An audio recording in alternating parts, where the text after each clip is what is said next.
അദ്ദേഹം പറഞ്ഞത്. അവസാന ഭാഗം മാത്രം നമുക്ക് മനസ്സിലാക്കാം,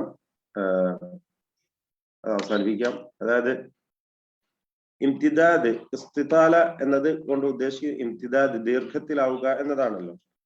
ഇവിടെ ഹുറൂഫുൽ മദ് എന്ന ദീർഘാക്ഷരങ്ങളുണ്ട്. അവയ്ക്ക് ഇംതിദാദ്, അവയുടെ ഇംതിദാദ് അല്ല ഇതിന്റെ ഇംതിദാദ്. ഹുറൂഫുൽ മദ് വരുന്നത് മുഖദ്ദറായ മഖ്റജിൽ നിന്നാണ്. മുഖദ്ദർ എന്ന സാങ്കല്പികം എന്നാണ് അർത്ഥം. മലയാളത്തിൽ അതിന് അർത്ഥം പറയാം. മുഹഖഖ് എന്ന് പറഞ്ഞ സ്ഥിരീകൃതം, കൃത്യമായ, നിർണിതമായ മഖ്റജ്. മുഹഖഖ് നിർണിതം. മുഖദ്ദർ എന്ന് പറഞ്ഞാൽ അതിന് വിപരീതം എന്താ? നിർണിതത്തിന്റെ വിപരീതം നിങ്ങൾക്ക് പറയാം, ഒരുപക്ഷെ എന്നെക്കാൾ മലയാളം അറിയുന്നവരാണ് നിങ്ങൾ. അപ്പൊ അതാണ് മുഖദ്ദറായ മഖ്റജിൽ നിന്നാണ് ഹുറൂഫുൽ മദ് വരുന്നത്. നമ്മൾ സൂചിപ്പിച്ച കാര്യമാണ്. അതായത് അൽ ജൗഫ്, ജൗഫ് എന്ന് പറഞ്ഞാൽ എവിടെയാണ്? തൊട്ട് കാണിച്ചു തരാൻ പറ്റുമോ? കൃത്യമായ ഒരു പോയിന്റ്, ഒരു ബിന്ദു, അതാണ് ജൗഫ്. ഹുറൂഫുൽ മദ്ദിന്റെ ദീർഘാക്ഷരത്തിന്റെ മഖ്റജ് എന്ന് നമുക്ക് കൃത്യമായി നിർണയിച്ച് പറയാൻ പറ്റുമോ? പറ്റുകയില്ല. അപ്പൊ അതുകൊണ്ടാണ് പണ്ഡിതന്മാർ പറഞ്ഞത് ദീർഘാക്ഷരങ്ങളുടെ മഖ്റജ് മുഖദ്ദറാണ്. ദീർഘാക്ഷരങ്ങളുടെ മഖ്റജ് മുഖദ്ദറാണ്. തൊണ്ടയിൽ നിന്ന് ആരംഭിച്ച് വായ വരെ ദീർഘിച്ച് നിൽക്കുന്നതായ ഒരു മഖ്റജ്, അവിടെ നിന്നാണ് ദീർഘാക്ഷരങ്ങൾ വരുന്നത്. എന്നാൽ അത് ആ മഖ്റജിൽ ഇങ്ങനെ ഒരു ഒഴുക്കത്തോടു കൂടിയാണ്, ഒരു ഒഴുക്കോടു കൂടിയാണ് അത് ഉച്ചാരണം, അതിന്റെ ഉച്ചാരണം വരുന്നത്. എന്നാൽ ദ്വാദ് അങ്ങനെയല്ല.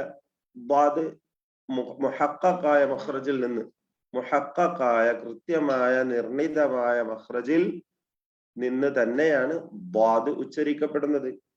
അതുകൊണ്ട് അതിന്റെ ഇസ്തിതാല എന്നത് ഇംതിദാദ് അല്ലെങ്കിൽ ദീർഘത്തിലാവുക എന്ന് അർത്ഥമാക്കുന്ന ഇസ്തിതാല കൊണ്ട് ഉദ്ദേശിക്കുന്നത് അത് ആ ദൈർഘ്യത്തോടു കൂടിയുള്ള ഒരു സൈഡ് മൊത്തത്തിൽ ചേർത്ത് വെച്ചുകൊണ്ട് ആ ഭാഗം മുഴുവനും ചേരുമ്പോൾ മാത്രം, നാവിന്റെ അരുവിന്റെ പിൻവശം മുതൽ മുൻവശം വരെയും ചേർത്ത് വെച്ച് ഉച്ചരിക്കുമ്പോഴുണ്ടാകുന്ന ആ ശബ്ദം, അത് മുഹഖഖായ അതിന്റെ മഖ്റജിൽ നിന്ന് തന്നെ വരുന്നതായ ആ ശബ്ദം, അത് ഏറ്റവും പരിശീലിക്കുവാനുള്ള നല്ല ഒരു ഉദാഹരണമാണ് അദ്ദേഹം പറഞ്ഞത്.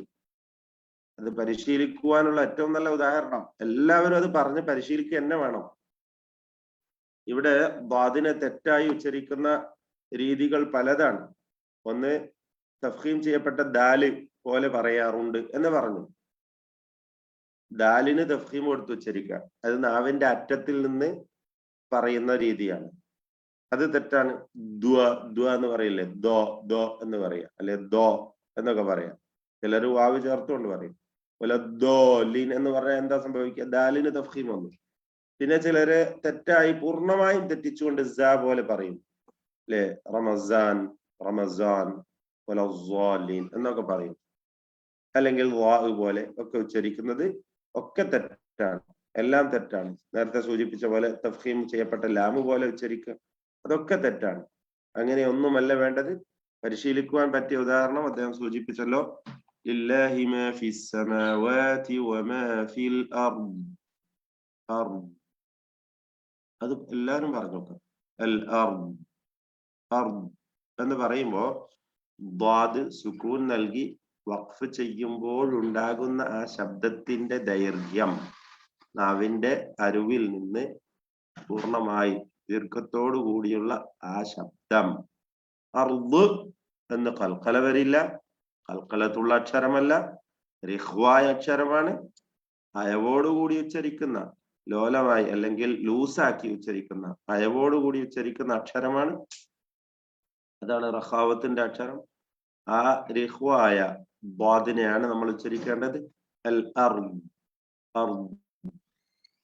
അദ്ദേഹം പറഞ്ഞു, അദ്ദേഹത്തിന്റെ ഷെയ്ഖ് പറയാറുണ്ട് എന്നാണ്. അതൊരു പ്രാവിന്റെ ശബ്ദത്തോട് സാമ്യമായ ശബ്ദം.